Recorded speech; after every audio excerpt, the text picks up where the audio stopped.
He laughed first, that smug, low kind of laugh that makes everyone else join in, even if they don't really get the joke. Man, he said, wiping tears from his eyes, you really don't get out much, huh? The table burst out laughing. My mom chuckled softly. My sister leaned into him, giggling like a schoolgirl. I sat still, hands resting on the tablecloth, face calm. But inside, something sharp twisted. I'd been quiet most of dinner, letting them enjoy their little family show. I wasn't part of it anymore, not in the way they thought. But I stayed because I wanted to really see him, the man my sister swore was different. He wasn't. When I first met him, he crushed my hand in one of those overcompensating handshakes. His smile said he owned the air in the room. My sister looked at him with that kind of blind adoration you only see in fools or people in love. When he asked what I did for work, I told him I was between projects. He grinned. So unemployed, he said, half joking. My sister laughed aloud. My mother didn't say a word. That silence stung more than his words. In that moment, I recognized a pattern, same tone, same arrogance, just a new face. And I knew right then this one wasn't just another mistake. He was trouble.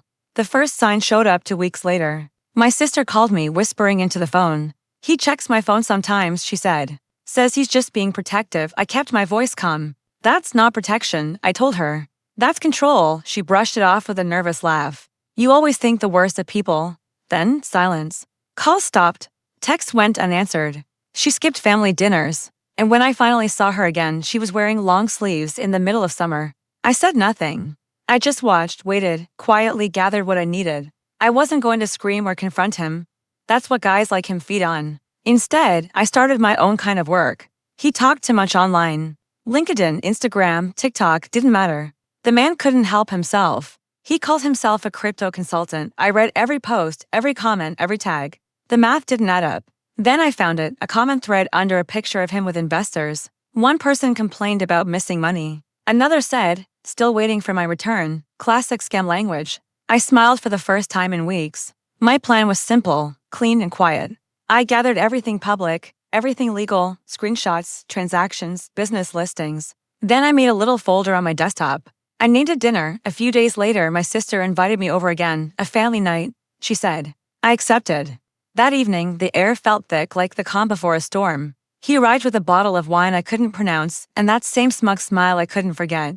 He was in full performance mode, charming my mother, complimenting my sister, acting like he owned the place. He believed he was untouchable. I let him think that. Between jokes, he started teasing me again about my career, my apartment, my life. Every word was a blade, and every laugh around the table was a twist of it. But I didn't flinch.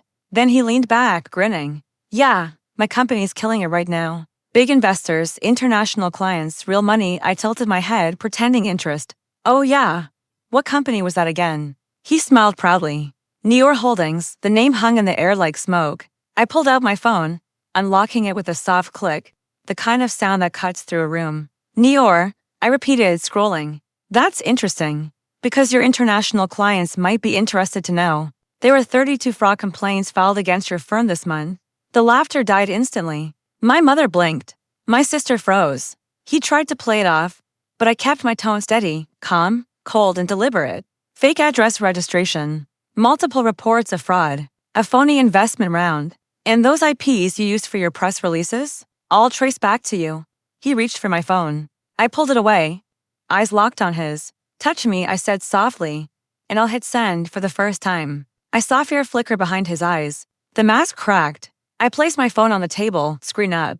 The email draft glowed. Subject line, fraud evidence, Neor Holdings. Recipient, financial crimes unit, 1 tap away. My sister's voice broke the silence. Is this true? She whispered. He said nothing. His silence was the answer. I didn't send it, not yet, I stood. I'm not going to destroy you tonight, I said quietly. But the next time you go near my sister or touch anyone's money, this goes public. I adjusted my jacket and walked out. The silence followed me to the door. 2 weeks later, Neor disappeared from the internet. 3 weeks after that, my sister came home. She never asked how I knew. I never told her. Some truths only matter when they're needed. Now, sometimes during dinner, Mom looks at me like she finally sees a son she once thought embarrassed the family.